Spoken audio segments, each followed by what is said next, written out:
আসসালামু আলাইকুম। আলহামদুলিল্লাহ, এই তো সকালবেলার নাস্তা, রাজভোগ, পরোটা, লাল আটার রুটি, লাল আটার পরোটা, কলা, রসমালাই আর এটা লাচ্চা সেমাই রান্না করেছি। তো সকালবেলার নাস্তা সবগুলো মিষ্টির উপর দিয়ে। তো একদিন মিষ্টি খেলে কিছু হয় না, আমার ছোট ছেলে আবার মিষ্টি পছন্দ করে, এই জন্য আজকে মিষ্টির আইটেমই করেছি সকালবেলা।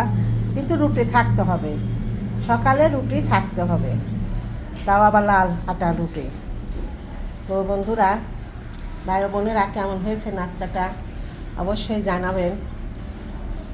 সকাল সকাল ভোর ভোর উঠে নাস্তা করা, নাস্তা বানানো, মুবাশিরার দাদা অফিস যাবে, ওনার আবার সব কিছুই তাড়াহুড়া, তার নাস্তা ভোর ভোরই রেডি থাকা উচিত।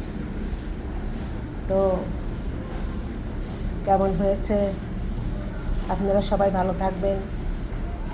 আল্লাহ হাফেজ।